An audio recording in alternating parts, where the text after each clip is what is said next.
How are you doing today, sir? Really good, yeah. I want to thank you so much for coming in. But before we do the interview, the only reason I get to do these interviews is because of the House of Aurora. They're our sponsor, partner, and I want to give them a huge thank you before the interview starts. Thank you, House of Aurora, for being a great partner.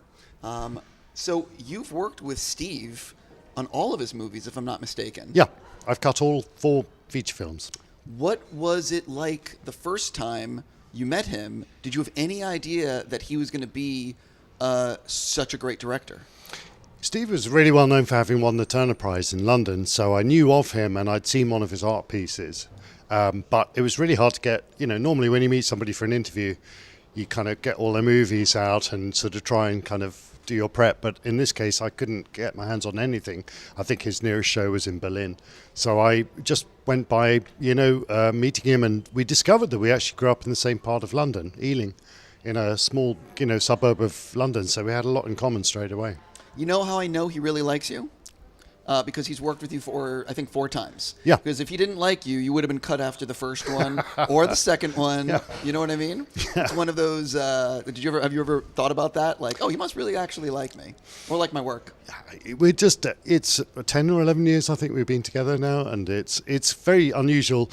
I've done 4 films with Steve and 3 films with Denis Villeneuve, and it's like I'm used to these people being less than 4 feet away from me most of the time. So right.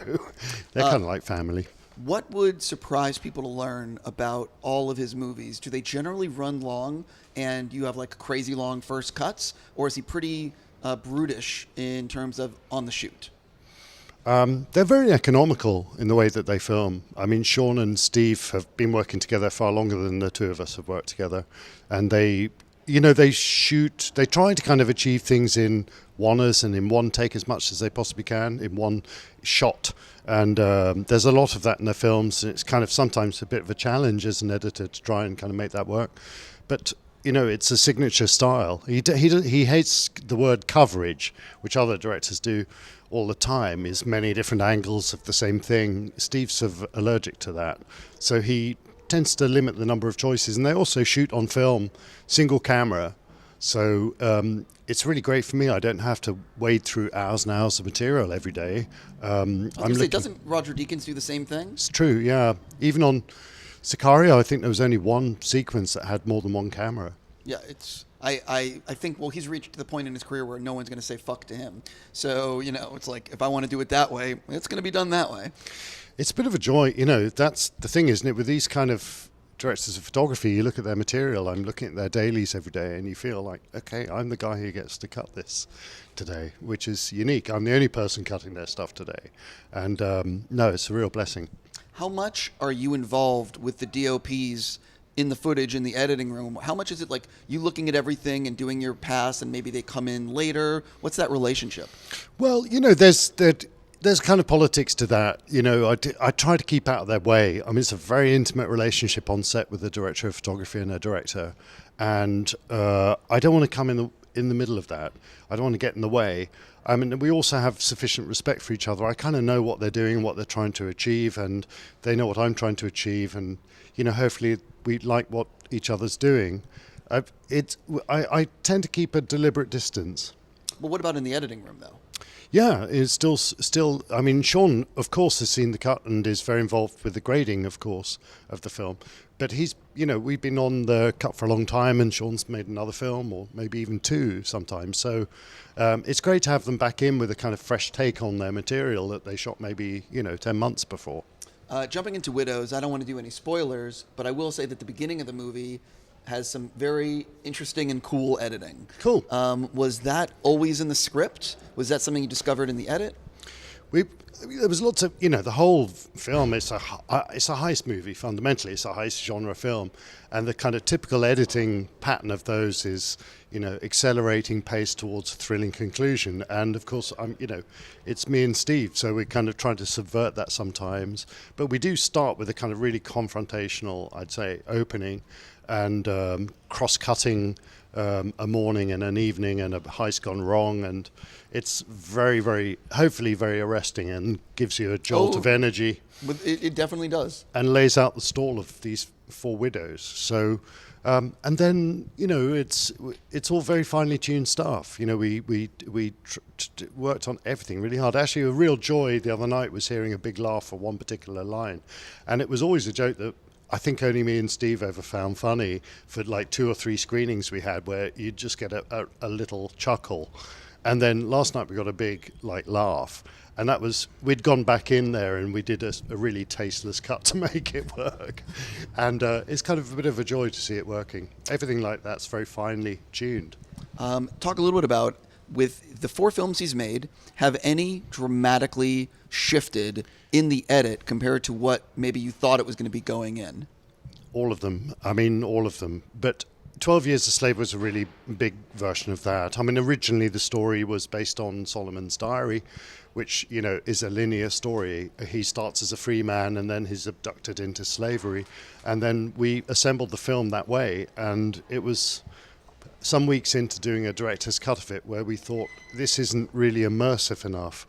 And we found a way of putting immersing the audience in the slave experience at the beginning of the film, and then showing all of that early material as a flashback. And, my career is largely based on a very simple trick, which is if you have a shot of somebody looking very thoughtful, and then you cut to something, it looks like they're thinking about it. So, and hence Arrival Right. and 12 Years a Slave. There was a lot of really good material I could just weave into the slave story. So, talk a little bit about with Widows. How long was the first cut compared to the finished film?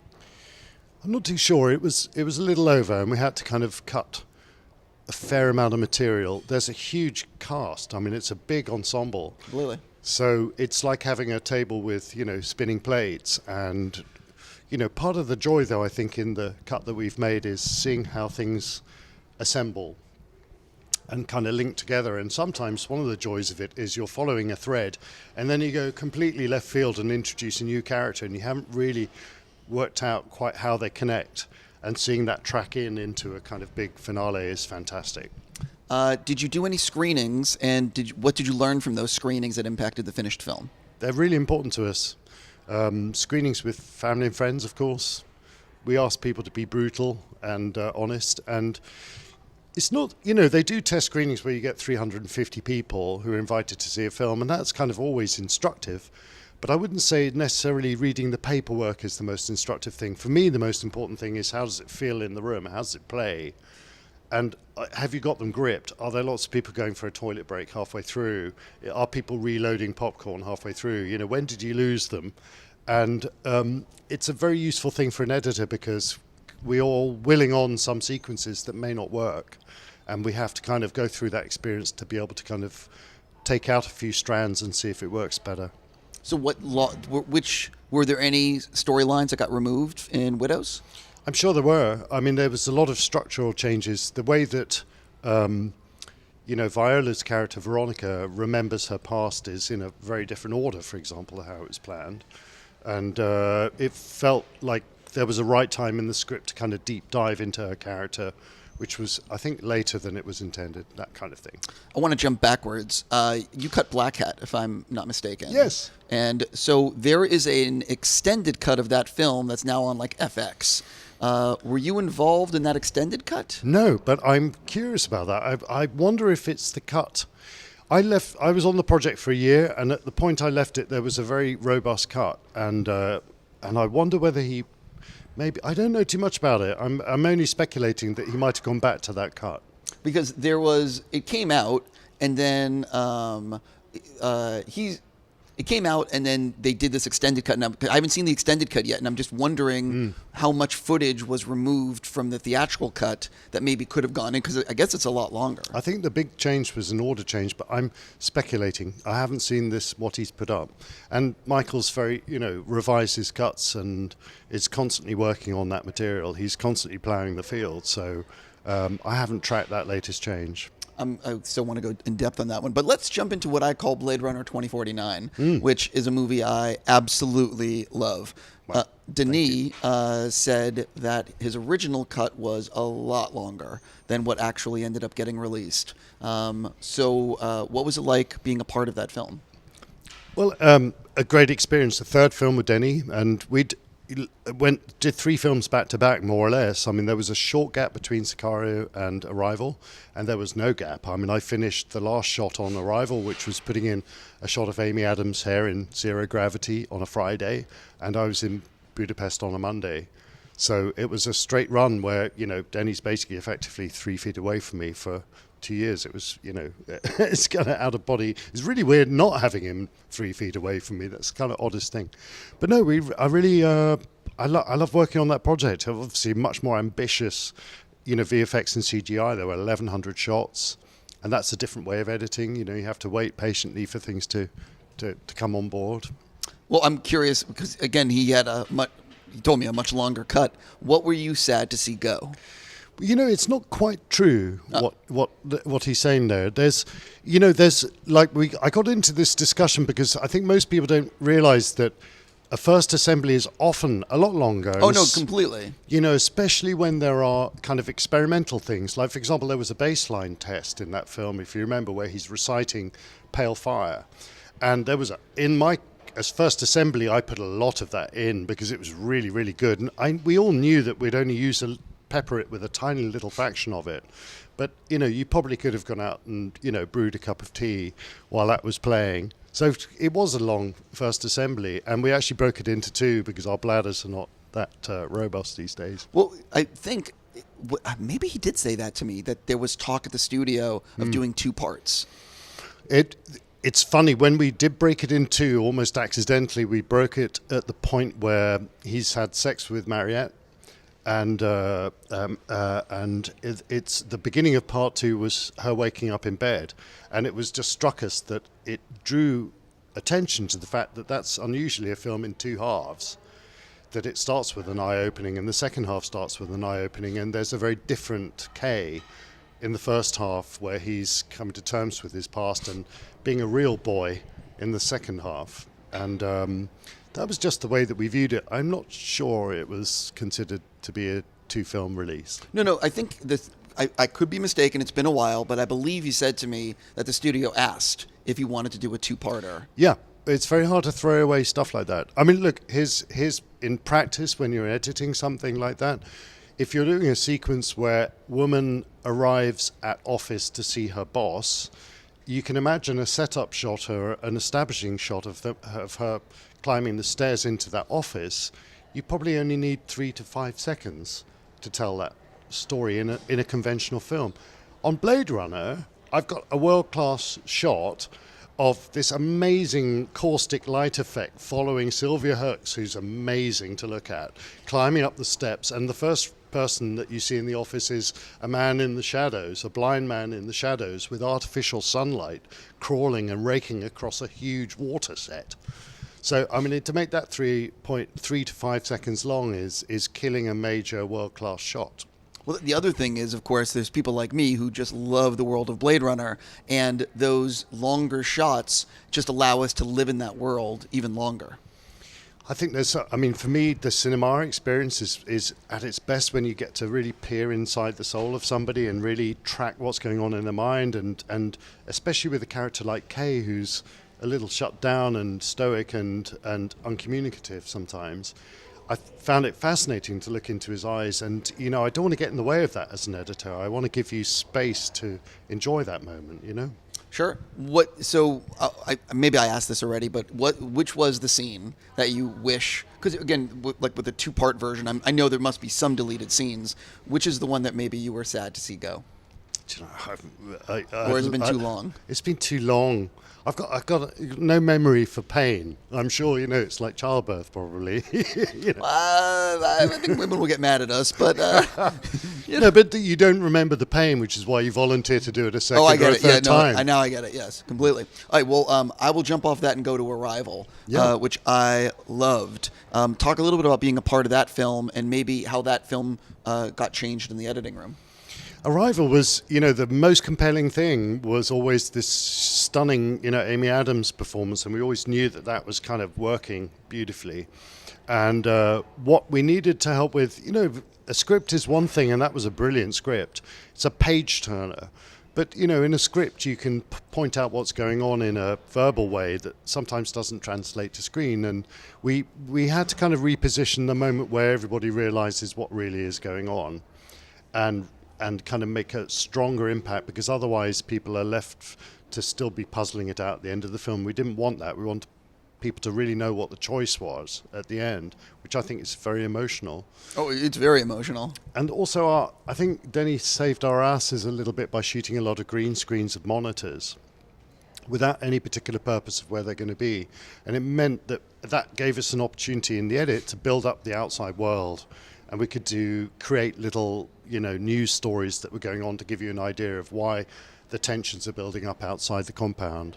Yeah, I don't want to say, because there's going to be people watching this that have not seen Arrival yet, and I don't want to do spoilers, but I've seen it a few times, and every single time I watch it, there's a scene in the third act building towards something, and it gets me every single time. It's just so well put together. Talk a little bit about, like, for example, without spoiling it, but putting together that stuff with Denis, and because you're pulling, it's like... Some of that stuff was beautiful. I've learned something with Denny that I think I stubbornly refused to learn before, and that was that if, sometimes a crazy idea, you just go with it. There's no point talking somebody out of trying something. It's much better to have a go and do it. And sometimes you're going, well, that's illogical. It's never going to work. I'm never going to be able to cut it. And it's so much better to just knock something together and see what happens. Because there was one scene, for example, in the middle of that, which is a nightmare sequence in the film, where you see a kind of discussion in a kind of Winnebago or a kind of army barracks. And, there's a very crude jump cut, but it started life as a completely different scene. And we twisted it round to make it somebody's dream. And we ended up with a giant heptapod floating in the kind of back of the room. But it didn't start out as that. It was us saying, we need this part of the story to identify what's going on in the film. This idea of the Sapper-Whorf theory. If you know the film, that's kind of more apparent. But the idea was, if we didn't say it, we're never going to say it in the film, and where do we say it? And then Denny just said, well, why don't we just cut the bits we need together? And in doing so, there was a kind of gloriously clunky cut between two shots of Jeremy Renner mismatching, which didn't look smooth or nice at all, but it kind of signified that there was something wrong.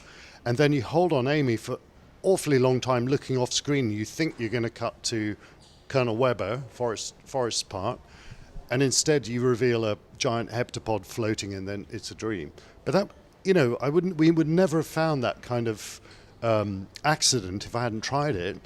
And also, it was such a valuable thing in the story to be inside her mind, and not such a bad thing for her to be dreaming of Jeremy Renner's character as well, because you have some forward traction from that. Completely. When did you realize, because again, I want to reiterate how much I love the movie. Thank you. When did you realize this was going to be such a special movie? Honestly, when I read the script, I knew it was going to be good. I really knew it was going to be good. But, when I started the first week of shooting, I was getting all this amazing footage. Bradford's shooting stuff on the lakeside with the child, if you remember that. It's glorious with this delicious kind of sherbety colours and this exquisite performance from Amy and this child. And I thought, that's on day 1 or 2 or 3 or something. You're going, this is going to be special. Yeah, Bradford's cinematography is also phenomenal. Amazing. Yeah, amazing. Absolutely. Jumping into Sicario. What do you remember from that experience?